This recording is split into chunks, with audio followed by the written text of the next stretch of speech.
ओम नमः शिवाय। शिवजी सदा सहाय।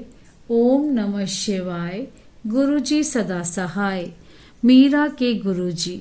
जब श्रीमती मीरा कपूर गुरुजी से मिली तो उनके मेरुदंड में अत्यधिक समस्या थी। उसके रीढ़ की अस्थि आपस में जुड़ गई थी, इससे अन्य स्थान रिक्त हो गए थे। उसे प्रतीत होता था कि वहां से पैर की ओर जाती हुई किसी नस पर दबाव पड़ रहा था, जिससे उसके पैर में बहुत पीड़ा रहती थी। चिकित्सकों ने भी देखा कि उसका दाहिना पैर शिथिल हो रहा है और उसका वजन घट रहा था। वह कमरबंद बांधे रहती थी, किंतु उसके साथ भी एक स्थान पर 15 मिनट से अधिक बैठना उसके लिए संभव नहीं था। गुरुजी के पास प्रारंभिक दर्शनों में वह अपने साथ तकिए ले जाती थी ताकि लगातार संगत में बैठने में कठिनाई ना हो, परंतु गुरुजी ने उसे ये करते हुए देखकर तकिए लाने को मना किया। जब उसने उन्हें चुपके से लाने का प्रयास किया तो उसे बहुत डांट पड़ी। अंततः वह भूमि पर बैठी और घंटों तक बैठ सकी। मीरा ने गुरुजी के दर्शन पहली बार 3 अप्रैल 1995 को ग्रेटर कैलाश में किए। गुरुजी ने उससे पूछा कि वे किस रोग से निवृत्त होना चाहती है। पूरा वृत्तांत सुनने के बाद उन्होंने तुरंत कहा कि चलो शल्य क्रिया करते हैं। वह भयभीत हो गई। गुरुजी ने उसे एक कक्ष में ले गए और वहां पर एक चम्मच उसके शरीर के रुग्ण भागों पर रखा और फिर उसके गर्दन दाएं और बाएं दोनों ओर बहुत जोर से मोड़ी। मीरा को अत्यधिक पीड़ा हुई। उसके संभलने पर गुरुजी बोले कि उसके पैर का उपचार वह जालंधर में करेंगे। इस क्रिया के पश्चात मीरा की पीठ का दर्द समाप्त हो गया, पर उसके जोड़ों में वेदना फिर भी बनी हुई थी। उसके हाथ की उंगलियां सूजी हुई थी और उसके जोड़ों पर बड़ी बड़ी गांठें बनी हुई थी। एक दिन मीरा ने सद्गुरु को अपनी समस्या से अवगत कराया। गुरुजी ने उससे बात करते हुए उसका हाथ अपने हाथ में ले लिया और वह धीरे धीरे उसकी मालिश करने लगे। बातों में मीरा को इसका आभास ही नहीं हुआ। वह उनको बताती रही कि उसके हाथ में कितनी समस्या है। अंत में गुरुजी ने उसको टोका और अपने हाथ देखने को कहा। इस अंतराल में वह हो गया था जिसकी वह मात्र आशा ही कर सकती थी। उसकी उंगलियां पुनः पतली और सुंदर हो गई थी। जोड़ों में कोई पीड़ा नहीं थी और यह सब होते हुए उसे पता भी नहीं लगा था। गुरुजी ने एक बार मीरा को बताया था कि वह उसे मरने नहीं देंगे। उन्होंने उसे जीवन के 10 अतिरिक्त वर्ष दे दिए थे। वह उसे बचाते रहेंगे और उसके रोग अंतरित करते रहेंगे। उनके यह शब्द अनेक बार सत्य सिद्ध हुए हैं। पथरी भरा पित्ताशय। मीरा को अत्यधिक उदर शूल हो रहा था। चिकित्सा परीक्षणों से पता चला कि उसके पित्ताशय में पथरियां भरी हुई हैं। सबसे बड़ी आधा इंच तक मोटी थी। चिकित्सकों ने औषधियां देना आरंभ कर दिया, पर यह भी बताया कि शल्य क्रिया ही अंतिम उपाय है। गुरुजी उस समय जालंधर में थे और उन्होंने उनके दिल्ली लौटने पर शल्य क्रिया करवाने को कहा। उसने कहा कि वह पीड़ा नहीं सह पा रही है। गुरुजी ने अपना हाथ वहां पर रखा और उसकी वेदना समाप्त हो गई। मीरा ने गुरुजी के लौटने की प्रतीक्षा करी और आने पर शल्य किया करवाई। उसका पित्ताशय सफलतापूर्वक निकाला गया। मीरा को स्वास्थ्य संबंधी अनेक समस्याएं थी। उसके मधु का स्तर लगातार ऊपर नीचे होता रहता था। इसके कुप्रभाव से उसकी बाईं आंख की दृष्टि कम होती जा रही थी। मीरा ने सर गंगाराम चिकित्सालय में जाकर उस आंख का परीक्षण करवाया तो पता लगा कि वहां पर स्त्राव था। चिकित्सकों ने उसे 1 सप्ताह में शल्य क्रिया करवाने का परामर्श दिया। उस दिन मंगलवार था और मीरा गुरुजी की आज्ञा के बिना कोई कदम नहीं उठाना चाह रही थी। उसने उन्हें बताया कि वह अपने पति से तिथि के बारे में बात करेगी। चिकित्सक ने उसे कहा कि आंख उसकी है, ना कि उसके पति की। पर अपनी बात पर अटल मीरा नहीं मानी और गुरुजी के पास गई। सदगुरु ने अपने पैरों के पास पड़ी हुई अनेक मालाओं में से एक उठाकर उसे दी। उसकी आंख का निरीक्षण करने पर चिकित्सक स्तब्ध रह गए। उसकी आंख सामान्य थी, किसी क्रिया या अन्य परीक्षण की आवश्यकता नहीं थी। एक्सरे पर से कैंसर के चिन्ह लुप्त हुए। गुरु कृपा मीरा के पति पर भी हुई है। उनके मुख के अंदर एक श्वेत निशान था। चिकित्सक शंका कर रहे थे कि वह कैंसर है, पर उनको बायोप्सी के परिणाम की प्रतीक्षा थी। इस बीच दंपति ने सफदरजंग चिकित्सालय में जाकर चिकित्सकों को दिखाया तो उनका भी वही निर्णय था। मीरा जल्दी से गुरुजी के पास गई और तो वह बोले, मौज कर। मीरा आश्चर्यचकित थी, पर गुरुजी के वह शब्द तो उसको आशीष थे। बायोप्सी में कोई धब्बे नहीं थे, किंतु पिछला एक्सरे जो रात को 2 बजे लिया था उसमें स्पष्ट चिन्ह थे। चिकित्सक फिर से स्तब्ध थे। रात भर में वह निशान कैसे लुप्त हो गए? मीरा के आनंद की तो कोई सीमा नहीं थी। गुरुजी उसके लिए सब कुछ तुरंत कर देते हैं, ऐसा मीरा ने कहा। चेतना की ओर। मीरा के पति, जो वस्त्रों के थोक व्यापारी हैं, को पंजाब कुछ भुगतान लेने जाना था। उन्होंने दोनों और शताब्दी से यात्रा करने का निर्णय लेकर आरक्षण करवा लिया। पर जब वह संचित किया हुआ धन लेकर जालंधर स्टेशन पर पहुंचे तो धुंध बहुत अधिक थी। उन्होंने रेल से यात्रा न कर बस से दिल्ली जाने का निर्णय लिया और घर पर फोन कर दिया कि वह रात को 10:30 बजे तक पहुंच जाएंगे। मीरा को अगला फोन रात को 1 बजे कश्मीरी गेट पुलिस स्टेशन से आया। उसे बताया गया कि उसके पति खाली बस में अचेतनावस्था में मिले थे। मीरा ने अपने देवर को, जो उसके साथ थे, पहचान स्थापित करने को कहा। पुलिस वाले ने उत्तर दिया कि श्री कपूर बोलने की अवस्था में नहीं है और वह उन्हें उपचार के लिए हिंदू राव चिकित्सालय ले जा रहे हैं। स्तंभ परिवार जब चिकित्सालय पहुंचा तो वहां का वातावरण देख कर निराश हो गया और वह उन्हें वहां से निकालकर एक निजी चिकित्सालय में ले गए। उनकी चेतना फिर भी नहीं लौटी। मीरा गुरुजी के पास पहुंची तो उन्होंने कहा कि उसके पति को कुछ नहीं हुआ है और वह चिंता न करे। सदगुरु के कथन के पश्चात उसके पति ने कुछ शब्द बोले तो चिकित्सकों ने उन्हें उठाने का प्रयास किया। जब उन्हें होश आया तो चिकित्सकों ने मीरा को अगले 3 माह तक उनकी शैया के पास रहने को कहा, क्योंकि उनको अस्थायी चेतना शून्य होने की संभावना थी। मीरा जानती थी कि यह संभव नहीं था, क्योंकि उसे उनके द्वारा चलाई जा रही दुकान पर रहना पड़ता था। गुरुजी से उल्लेखन करने पर उन्होंने बताया कि वह बिल्कुल स्वस्थ है और ऐसा कुछ नहीं होगा, और ऐसा ही हुआ। उसके पति को पुनः कभी कोई बेहोशी नहीं आई। श्री कपूर के अनुसार बस में किसी ने उन्हें खाने के लिए कुछ बिस्कुट दिए और उसने स्वयं भी खाए। उसके बाद जब श्री कपूर को होश आया तो वह चिकित्सालय की शैया पर थे। परिवार धन खो जाने पर निराश था, किंतु गुरुजी ने कहा कि वह चिंता नहीं करे, उनकी समस्या समाप्त हो गई थी। धन तो वह और दे देंगे। मीरा कहती है कि गुरुजी ने उनकी आशा और आवश्यकता से अधिक धन दिया।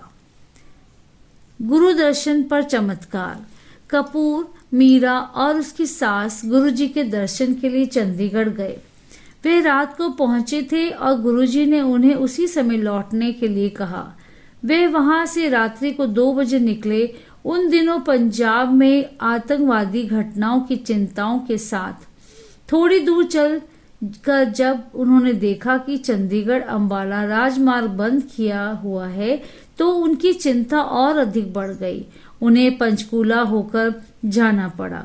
उस अंधेरी रात को अंधेरे मार्गों से गुजरते हुए, जिन पर रोशनी भी नहीं थी, कोई अन्य व्यक्ति या गाड़ी दिखाई नहीं दे रहे थे। परिवार अत्यंत भयभीत था। उन्हें कच्चे ग्रामीण मार्गों से गुजरना पड़ रहा था। मीरा ने दिशा निर्देश के लिए गुरुजी से प्रार्थना करी। उसकी सास सोच रही थी कि गुरुजी इस समय अचानक कहां से आकर सहायता करेंगे। उसी समय खेतों में से बड़ी दाढ़ी वाले 2 बड़े युवक निकल कर आए। वे मोटरसाइकिल पर सवार थे। मीरा ने अपने पति से कार रोककर उनसे राजमार्ग की दूरी पता करने को कहा। उन्होंने उत्तर दिया कि वे केवल 13 किलोमीटर दूर हैं। मीरा ने कहा, ना कोई मार्गदर्शक चिन्ह है और रास्ता इतना सुनसान है, वे केवल इतनी दूर कैसे हो सकता है। उत्तर ना मिलने पर उसने फिर से प्रश्न किया। मीरा और उसकी सास अति भयभीत थे। उसकी सास तो इनको आतंकवादी समझ रही थी। यह सुनकर एक युवक अपना मुंह मीरा के समीप लाया और बोला कि राजमार्ग वास्तव में 13 किलोमीटर है। वहां से मात्र 200 मीटर दूर आने पर उन्हें मार्ग सड़क चिन्ह दिखाई दिया, जिस पर 13 किलोमीटर लिखा हुआ था, और ठीक उतनी दूरी के बाद यह सड़क प्रिंस होटल के पास जाकर राजमार्ग से मिल गई। इतनी सुनसान, अंधेरी और भयावह रात में खेतों से निकलकर उनको दिशा और दूरी बताने कौन आया था। गुरुजी चाट खाने गए। यद्यपि गुरुजी की सहायता कभी कभी विदित होती है, अनेक बार उनके ढंग रहस्यपूर्ण और निराले होते हैं। उनकी क्रिया शैली और शब्दों को समझने के लिए अपने मस्तिष्क पर दबाव डालना व्यर्थ है। निम्न प्रसंग से स्पष्ट है कि उनकी दृष्टिगोचर क्रियाएं भक्त के कर्मों से संबंधित है। कम से कम यही समझ में आता है। क्या किसी को पता है कि वास्तव में वे क्या करते हैं? गुरुजी ने मीरा और श्रीमती सबरवाल को प्रतिदिन बड़ा मंदिर जाने को कहा था। दोनों गुड़गांव में रहते थे और बड़ा मंदिर उनके घर से 20 किलोमीटर दूरी पर था। वे दोनों ये प्रतिदिन कर रहे थे। एक शाम को जब दोनों बड़े मंदिर जा रहे थे, उन्होंने ब्रिस्टल होटल के सामने गुरुजी की कंटेसा गाड़ी खड़ी देखी। फिर क्या था, वे दोनों गुरुजी के पास चले गए। गुरुजी उस दिन बहुत सरस एवं मिलनसार भाव में थे और उन्होंने इसका लाभ उठाकर उनसे वहीं पर आधा घंटे से अधिक देर तक बातें करी। फिर गुरुजी ने चाट खाने की इच्छा व्यक्त करी और पूरी संगत मानेसर स्थित हल्दीराम पहुंच गई। गुरुजी के बाहर उद्यान में विश्राम करने पर का विचार किया और वह वहीं पर लेट गए। फिर क्या था, पूरी संगत उनको आराम देने में लग गई। किसी ने रुमाल से हवा की तो किसी की चुन्नी उनका तकिया बन गई और सबने उनके चारों ओर घेरा बना दिया। हर भक्त उनकी सेवा करना चाह रहा था। गुरुजी के मनोरंजन करने का एक अनुभव भी संगत को हुआ। निकट ही खड़े हुए एक चिकित्सक उस समूह के पास आए और अपना परिचय देते हुए उन्होंने पूछा कि क्या वह कोई सहायता कर सकते हैं, क्योंकि भूमि पर लेटे हुए सज्जन की अवस्था ठीक नहीं लग रही थी। जब उनको आश्वासन दिया गया कि सब ठीक है, वे मुड़कर चले गए। इस बीच चाट आ गई। जब सब चाट खा रहे थे, गुरुजी ने मीरा को बुलाया और विस्तार में उसके परिवार के बारे में पूछा। उसकी बेटी और दामाद कहाँ हैं, वे कब वापस आएंगे, आदि आदि। मीरा ने बताया कि दोनों मनाली में हैं और उनकी शीघ्र ही वापस आने की संभावना है। शीघ्र ही वह पर्यटन समाप्त हो गया और सब आनंद पूर्वक अपने घरों को लौट गए। 1 मास के पश्चात गुरुजी का हल्दीराम जाने का कारण समझ आया। एक लाल बत्ती पर मीरा की बेटी और दामाद की नई गाड़ी दुर्घटनाग्रस्त हो गई। पीछे से एक ट्रक ने आकर मारा था। कार बुरी प्रकार से क्षतिग्रस्त हुई थी। मीरा की बेटी ने उनको फोन किया और गुरुजी को इस घटना के बारे में बताने को कहा। मीरा रात को ही एम्पायर स्टेट भागी। गुरुजी हॉल में थे, जैसे उसी की प्रतीक्षा कर रहे हों। उसने कहा कि एक दुर्घटना हुई है। गुरुजी ने दुर्घटना का स्थान बता दिया, ग्रेटर कैलाश के गोल चक्कर पर। उसने कहा कि उसके दामाद को एम्स ले जा रहे हैं, किंतु गुरुजी ने उसे भद्रता से बताया कि उसे वसंत कुंज में स्थित इंडियन स्पाइनल इंजरी सेंटर, भारतीय मेरुदंड क्षति केंद्र में ले जाया जा रहा है। जैसे कि उसकी बेटी ने अंतिम क्षण में बताया था, व्यग्र मीरा काफी देर तक यह समझ ही नहीं पाई कि गुरुजी स्वयं दुर्घटना का विवरण कर रहे हैं।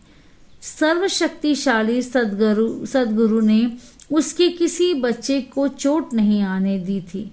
यद्यपि उसके दामाद का मुख सूज गया था, उसे कोई चोट नहीं आई थी। बाद में मीरा को बताया गया कि दुर्घटना के समय गुरुजी अपने कक्ष में टहल कदमी कर रहे थे।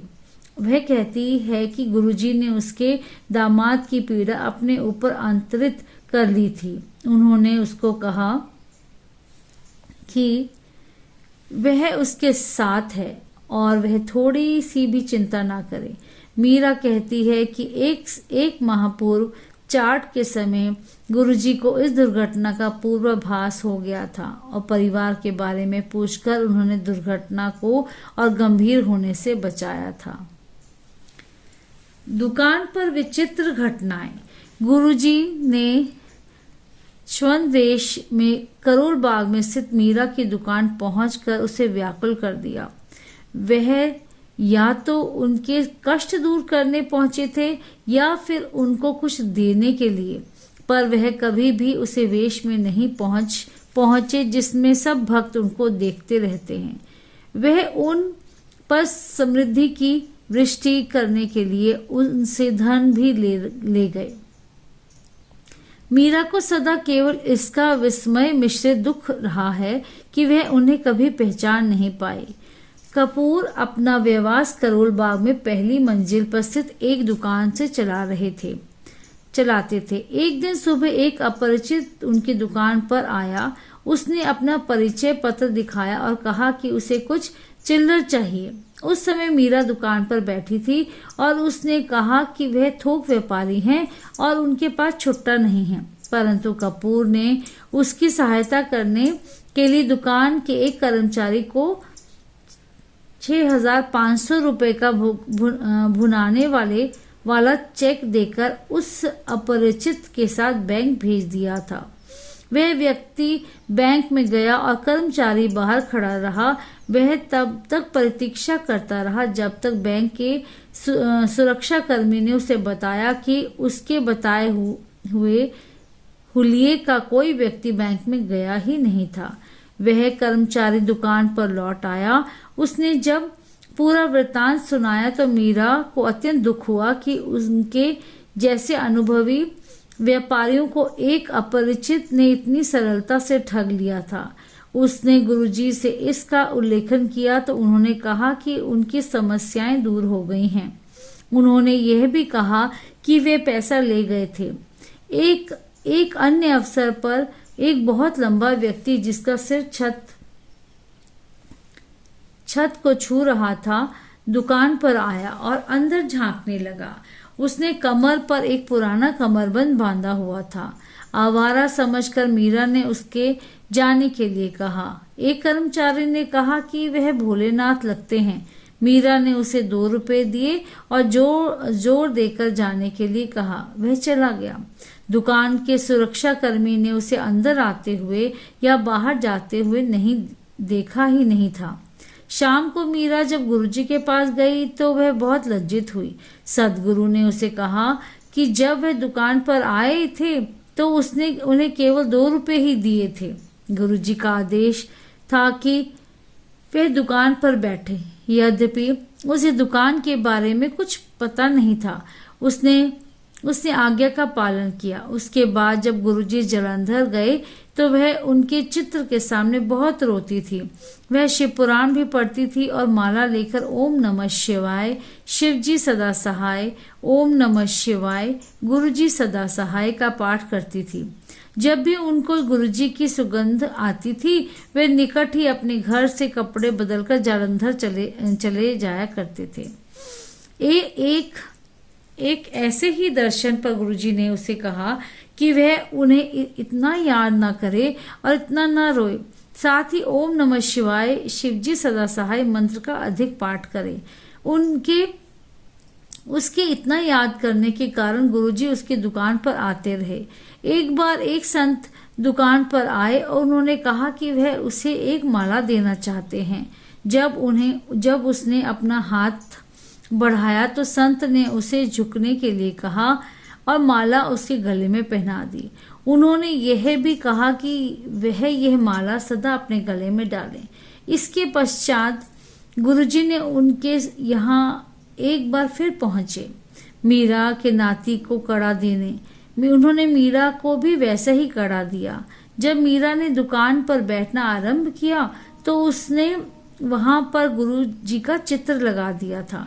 गुरुजी ने मना किया तो वह वापस घर ले गई।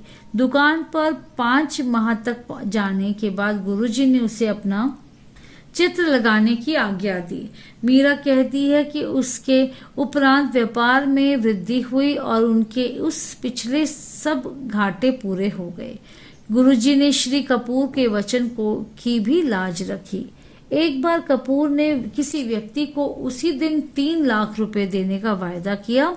मीरा ने कहा कि उनके पास 6वां भाग भी नहीं है, वह उसे पैसे कैसे देंगे। कपूर ने कहा कि उस दिन 2 व्यापारियों के से पैसे आने हैं और उससे वह पूरा हो जाएगा। कपूर पैसा लेने गए। एक ने उन्हें अगले सप्ताह आने को कहा और दूसरे ने अगले दिन। पैसा ना मिलने पर कपूर ने करोल बाग के गुरुद्वारे के सामने गुजरते हुए गुरुजी से विनती करी। यदि वह पैसा नहीं दे पाए तो वह यह गुरुजी का अपमान होगा, उनका नहीं। इस प्रकार दृढ़ता पूर्वक समस्या गुरुजी पर छोड़कर वह दुकान पहुंच गए। कुछ समय के बाद उनके ऊपर वाले दुकानदार ने उनके पास एक ग्राहक भेजा। जालंधर से आए हुए इस व्यक्ति को कुछ विशेष वस्तुएं चाहिए थी। कपूर की दुकान पर वह सब सामग्रियां मिल गईं और उसने बिना परखे ही प्रसन्न होकर पैसे दे दिए। उस मुद्रा से कपूर अपना वायदा निभा पाए। उस दिन जब कपूर गुरुजी के दर्शन के लिए पहुंचे तो गुरुजी ने मीरा को कहा कि क्या बात है, तुम्हारे पति मेरे लिए सड़क पर चलते हुए प्रार्थना करते हैं। गुलाब की माला से दुकान अग्निरोधक हुई। एक बार मीरा अपनी देवरानी के साथ गुरुजी के दर्शन के लिए गई। चलते हुए गुरुजी ने उसकी देवरानी को उनके चरणों के पास पड़ी पुष्पों से एक गुलाब की माला उठाने को कहा। उन्होंने निर्देश दिया कि उस माला से कुछ जल शुद्ध करने के बाद उसे पूरी दुकान में छिड़कना है। अगला दिन सोमवार था। मीरा को देवरानी को कुछ जल छिड़कने के लिए दुकान खोलने में आलस आ रहा था। मीरा ने उसे समझाया कि अपना तर्क लगाने की अपेक्षा गुरुजी के निर्देश का पालन उचित है। 1 माह के पश्चात करोल बाग के उस बाजार में भयंकर आग लगी। सब दुकानें जलकर राख हो गईं। उनके नीचे वाली दुकान भी जल गई थी, यहाँ तक कि उसकी छत के पंखे भी पिघल गए थे। किंतु ऊपर उनके वस्त्रों की दुकान पर पहुंचने से पहले अग्नि ने अपना रुख बदल दिया। अचानक वायु की दिशा में परिवर्तन हो गया। उस गुलाब की माला जिसे गुरुजी ने अभिमंत्रित किया था उनकी रक्षा करी थी। ओम नमः शिवाय, शिवजी सदा सहाय, ओम नमः शिवाय, गुरुजी सदा सहाय। कपूर का व्यवसाय परिवर्तन। कपूर का व्यवसाय अच्छा नहीं चल रहा था। श्री कपूर की चीन से सामान मंगाने की योजना थी। उनकी लागत में भी कमी आने का अनुमान था। गुरुजी को जब यह बताया गया तो उन्होंने उस योजना को स्थगित करने को कहा। उन्होंने कहा कि उचित समय आने पर वह बताएंगे। 3 माह के पश्चात गुरुजी ने मीरा को इलायची और मिश्री का प्रसाद दुकान पर बैठकर खाने के लिए दिया। उनको चीन में उस व्यक्ति का नाम जिसके साथ वह व्यापार करेंगे बताने के बाद गुरुजी ने व्यवसाय बढ़ाने की आज्ञा दे दी। गुरुजी ने यह भी बताया कि चीन में उनके संपर्क की नियत में कोई खोट नहीं है। पिछले वर्षों में उन्होंने उस व्यक्ति के साथ करोड़ों का व्यापार कर लिया है और वह अभी तक कभी मिले भी नहीं हैं, ना ही उन्हें कभी कोई हानि हुई है। एक बार श्री कपूर दिल्ली के एक अति व्यस्त क्षेत्र चांदनी चौक में थे। उनके पास एक ब्रीफकेस था जिसमें बहुत अधिक पैसे थे। उन्होंने अपनी कार को सरलता से खोलने के लिए उस ब्रीफकेस को साथ वाली कार के ऊपर रख दिया। कार निकालकर वह घर आ गए। घर आकर उन्हें आभास हुआ कि वह अपना ब्रीफकेस तो उस कार के ऊपर ही छोड़ आए थे। वे अति व्याकुल हो गए और पुनः वहां गए। उन्हें विश्वास था कि कोई ब्रीफकेस उठाकर ले गया होगा। उनके आश्चर्य और आनंद की सीमा नहीं रही जब उन्हें वह ब्रीफकेस उसी कार पर रखा हुआ मिला। उस शाम को वह गुरुजी से मिले तो उन्होंने इतना ही पूछा कि क्या उन्हें अपना बैग मिल गया था। ओम नमः शिवाय, शिवजी सदा सहाय। ओम नमः शिवाय, गुरुजी सदा सहाय। ईश्वर की दया से केवल मीरा गुरुजी की दया से लाभान्वित नहीं हुई, उसके परिवार के अन्य सदस्य, पड़ोस की दुकान का एक कर्मचारी और चिकित्सा विभाग की अध्यक्षा, सबको गुरुजी का आशीर्वाद प्राप्त हुआ। कपूर दंपति पड़ोस की एक दुकान में गए और वहां पर गुरुजी का सत्संग करने लगे। गुरुजी के संस्मरण सुनकर वहां का एक कर्मचारी जो मां का अनुयायी था इतना प्रभावित हुआ कि उसने कपूर से जालंधर में गुरुजी का पता और मार्गदर्शन के लिए, दुकान बंद होने के बाद वह जालंधर के लिए निकल पड़ा और गुरुजी के पास पहुंच गया। गुरुजी ने उससे पूछा कि उससे किसने भेजा है। उससे उत्तर मिलने पर गुरुजी ने उसको आलिंगन में ले लिया। कारण गुरुजी को ही ज्ञात होंगे। उसके बाद उन्होंने उसे वापस दिल्ली भेज दिया। अब इस व्यक्ति के परिवार में बहुत कलह चलती रही। उसके सब भाई आपस में लड़ रहे थे। वापस घर पहुंचने पर उसने अपनी पत्नी से कहा कि उसे लग रहा है सब समस्याएं समाप्त हो जाएंगी, और ऐसा ही हुआ। भाइयों ने जो संपत्ति के लिए अब तक लड़ते आए थे उसी के कहे अनुसार बंटवारा कर लिया। एक बैंक के लॉकर में परिवार के गहने थे, वह भी आपस में बांट लिए। एक मोती की माला पर एक कागज लगा हुआ था जिस पर लिखा था कि यह उसको दिया जाए जो इसका अधिकारी है। उसे तुरंत गुरुजी की याद आई और वह उसे लेकर जालंधर गया। वहां पर संगत में बैठे हुए वह दुविधा में था कि माला गुरुजी को दे या नहीं। उससे आश्चर्य हुआ जब गुरुजी उसके पास आए और उसके अस्थिर मन का कारण पूछा। गुरुजी ने फिर वह माला उन्हें देने को कहा।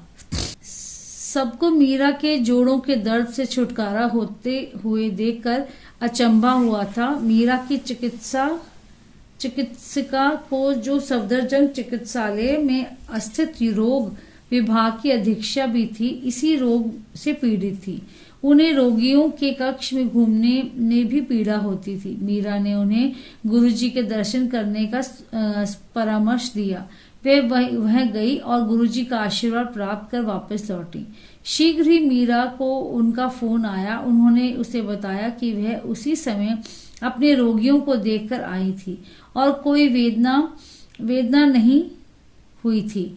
उन्हें विश्वास नहीं हो रहा था कि वास्तव में वह अपना चक्कर लगाकर वापस आई हैं। मीरा द्वारा गुरुजी के लगातार दर्शन के पश्चात उसके परिवार वाले भी लाभान्वित लाभान्वित होने लगे। उसकी देवरानी के सबसे पहले उनकी कृपा का सौभाग्य प्राप्त हुआ। उसको सदा नजला रहता था, जिसके कारण कई बार अधासीसी दर्द भी होता था। उसके कानों से भी तरल बहता था और श्रवण शक्ति क्षीण हो गई थी। वह और मीरा दोनों गुरुजी के पास गए। जुखाम और अधसीसी दर्द लुप्त हो गए और उसकी श्रवण शक्ति भी अच्छी हो गई। उसी समय उसके 4 वर्षीय पुत्र अंकुर की दृष्टि क्षीण होती जा रही थी। गुरुजी से उल्लेख करने पर उन्होंने अपना आशीर्वाद दिया और उसकी आंखें में मधु डालने को कहा। माँ को पता था कि आंख में शहद डालने से बहुत वेदना होती है, अतः वह हिचकिचा रही थी, पर मीरा ने उस पर अभिभावी होने पर उसने अंकुर की आंखों में मधु डाला। इस क्रिया से अंकुर को कोई दर्द नहीं हुआ। गुरुजी ने उसकी आंखों का परीक्षण करवाने को कहा, जिससे पता लगा कि उसकी आंखें पहले से बहुत अच्छी हो गई हैं। प्रभु दर्शन। ओम नमः शिवाय। शिवजी सदा सहाय। ओम नमः शिवाय। गुरुजी सदा सहाय। प्रभु दर्शन। मीरा के भाई सेना से सेवा निर्वृत्त हुए थे। रामकृष्ण परमहंस के अनुयायी संतों के पास केवल प्रभु के साक्षात दर्शन की कामना लेकर आते थे। मीरा ने उनको सदगुरु के विषय में बताया। अति उत्साह के साथ वे गुरुजी की संगत में आए। गुरुजी ने उनको मामा जी से संबोधित किया और अपनी आकांक्षा प्रकट करने को कहा। अध्यात्म प्रेमी न केवल उनकी आशीष के लिए विनती करी, गुरुजी के प्रश्न दोहराने पर उन्होंने अपनी महत्वाकांक्षा के बारे में बताया। गुरुजी ने कहा कि ठीक है। 3 दिन बाद मीरा के भाई को घर में अलौकिक सौंदर्य दृष्टिगोचर हुआ। उनके जीवन की मनोकामना पूर्ण हुई थी। उन्होंने प्रभु के दर्शन किए। केवल एक भक्त के स्वप्न को साकार करने के लिए गुरुजी ने विधाता के दर्शन कराए थे। फिर वह स्वयं कौन है? एक उत्तर मीरा के पिता से आता है। मीरा के पिता कहते हैं कि गुरुजी साधारण संत नहीं हैं, जो कुछ सिद्धियां प्राप्त करने के उपरांत उनका पूरा संसार में प्रदर्शन करते रहते हैं और अपने भक्तों की संख्या बढ़ाते रहते हैं। गुरुजी दिव्य ज्योति का स्वरूप हैं। श्री कपूर को भी उनके दर्शन हुए हैं। कपूर शिव की नगरी काशी में पड़े थे। एक रात उन्होंने स्वप्न देखा कि वे वाराणसी के विश्वेश्वर मंदिर के द्वार पर खड़े हैं। मंदिर के द्वार खुलने पर उन्हें गुरुजी के दर्शन होते हैं। उनकी दृष्टि गुरुजी के पैरों पर जाती है, जहां ब्रह्मा, विष्णु और महेश दिखाई देते हैं। गुरुजी से इस बात का उल्लेख करने पर वह बोले कि कपूर ने उनके दर्शन किए हैं। ओम नमः शिवाय। शिवजी सदा सहाय। ओम नमः शिवाय। गुरुजी सदा सहाय।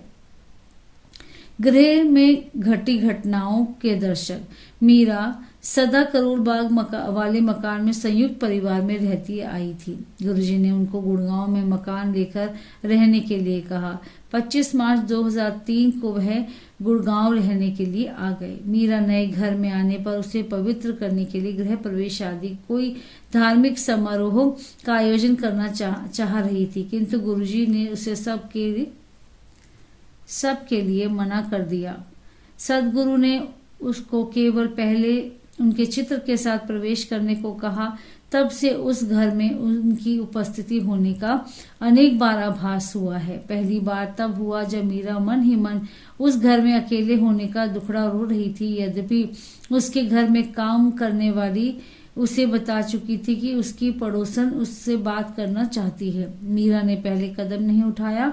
एक दिन वह पड़ोसन घर में आकर मीरा से वार्तालाप करने लगी। शीघ्र ही गुरुजी के बारे में बातें होने लगी। मीरा को एक सहेली मिल गई थी। गुरुजी को सदा की भांति इसका ज्ञान था। अगली बार जब मीरा उनके दर्शन के लिए आई तो उन्होंने पूछा कि उसे सहेली मिली या नहीं। मीरा चकित थी कि गुरुजी को पता है कि उनके घर में क्या हो रहा है, परंतु गुरुजी की दृष्टि केवल उसके अतिथि कक्ष तक ही सीमित नहीं थी। एक बार मीरा और उसके पति में विवाद होने लगा। गुरुजी ने उन्हें शाम को फोन किया और कपूर को पूछा कि उन्होंने सुबह मीरा से झगड़ा क्यों किया। इससे पहले कि अचंभित कपूर उत्तर दे पाते, उन्होंने मीरा से भी वह प्रश्न कर दिया। यद्यपि घटना छोटी सी थी, गुरुजी ने उन्हें घेर लिया था। उनको पता लग गया कि गुरुजी से कोई भी बात छिपती नहीं है। मीरा को सदा लगता था कि गुरुजी नए घर में उसका साथ दे रहे हैं। एक बार जब वह सो रही थी, उसे लगा कि किसी ने बलपूर्वक उसके कंधे दबाए हैं। उसने अपना सिर मोड़कर देखा तो कोई नहीं था। एक अन्य बार जब वह पूजा कर रही थी तो उसे लगा कि किसी ने पहले उसका एक फिर दूसरा कंधा छुआ है। वह उसे भ्रम सोचकर टालने वाली थी कि उसने पूजा स्थल का पर्दा हिलते हुए देखा, जैसे वायु का झोंका आया हो। मन ही मन उसने गुरुजी से पूछा कि क्या वह थे। संगत में गुरुजी ने उसे बताया कि वही थे और उसे चिंता करने की आवश्यकता नहीं। ओम नमः शिवाय। शिवजी सदा सहाय। ओम नमः शिवाय। गुरुजी सदा सहाय। घर में सर्प। मीरा गुरुजी के घर आने से अत्यंत प्रसन्न होती थी, पर जब उसने घर में सांप देखा तो वह भयभीत हो गई। ये एक अत्यंत विचित्र घटना थी, क्योंकि कपूर का घर एक सुनियोजित आधुनिक क्षेत्र में था। तीनों स्नान घरों में टाइलें लगी हुई थी और किसी ने कभी भी सर्प देखने की शिकायत नहीं करी थी। फिर भी जब भी मीरा स्नान करने जाती थी, वहां पर सर्प होते थे, अत्यंत छोटे छोटे और गिनती में 4।